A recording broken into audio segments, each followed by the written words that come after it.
अगर तुम स्पेस से देखते हो तो जापान के सदर्न कोस्ट के पास एक अजीब सी जगह नजर आती है। नागासाकी के आसपास छोटी छोटी आइलैंड्स के बीच एक ऐसी आइलैंड है जो वक्त के साथ रुकी हुई है और ये है हाशिमा आइलैंड। तुम गूगल स्ट्रीट व्यूज के थ्रू इन रास्तों पर चल सकते हो, इन बिल्डिंग्स को एक्सप्लोर कर सकते हो और एक ऐसी दुनिया देख सकते हो जो कभी industrial ambition, imperial expansion and इंसानी दुख दर्द का जीता जागता सबूत था और एक ऐसी कहानी जो आज भी एक कंट्रोवर्सी का हिस्सा है।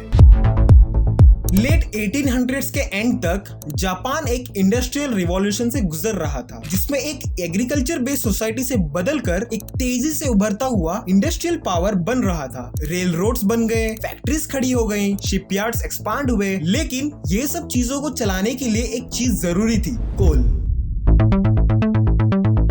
हाशिमा के अंडर वाटर सी बेड के नीचे कोल रिजर्व्स मिले थे, जिसे मित्सुबिशी कॉर्पोरेशन ने इस मौके का फायदा उठाया और पूरा का पूरा आइलैंड एक माइनिंग हब में कन्वर्ट कर दिया। 1874 तक जापान 2,80,000 टन कोल प्रोड्यूस कर रहा था। 1890 तक ये नंबर 3 मिलियन टन हो गई और 1990 तक Japan 31 million ton coal produce कर रहा था। इस ग्रोथ में हाशिमा का बहुत बड़ा योगदान था। जैसे जैसे माइंस बढ़ती गई वैसे वैसे आइलैंड्स भी एक्सपांड होते गए। कोल एक्सट्रैक्शन से निकले वेस्ट मटेरियल का यूज करके मित्सुबिशी ने हाशिमा को आर्टिफिशियली बढ़ा दिया और मैसिव कंक्रीट सी वॉल्स बनाए जो टाइफून से प्रोटेक्शन देते थे। उसने हर इंच का पूरा यूज किया। खाना और पानी मेनलैंड से इंपोर्ट किया जाता था ताकि ज्यादा से ज्यादा जगह माइनिंग और रहने के लिए बच सके। छोटी सी जगह होने के बावजूद यहाँ स्कूल्स, हॉस्पिटल्स, शॉप्स, एक थिएटर और एक पोचिंको पार्लर तक भी था जिसमें लोग गैम्बलिंग करते थे। धीरे धीरे आइलैंड एक बैटलशिप की शेप लेने लगा, इसलिए उसे गुनकानजिमा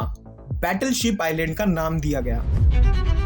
जब जापान ने अपना एम्पायर एक्सपांड करना शुरू किया तो उसकी रिसोर्सेज की डिमांड बढ़ने लगी और 1931 में जापान ने मंचूरिया इन्वेड किया और 1937 तक चाइना के साथ उसका वॉर फुल स्केल बन गया। हाशिमा का कोल इस वॉर में फ्यूल कर रहा था, वॉरशिप, फैक्ट्रीज और मिलिट्री एक्सपेंशन के लिए। लेकिन हाशिमा की कहानी का एक डार्क चैप्टर भी है। जब जापानीज लोगों को मिलिट्री सर्विस के लिए बुलाया गया तो लेबर शॉर्टेज होने लगी और इस कमी को पूरा करने के लिए जापानीज ने कोरियन एंड चाइनीज मजदूरों को जबरदस्ती माइंस में लाकर काम कराया। मजदूर एक्सट्रीम हीट, ह्यूमिडिटी और खतरनाक एनवायरनमेंट में काम करते थे।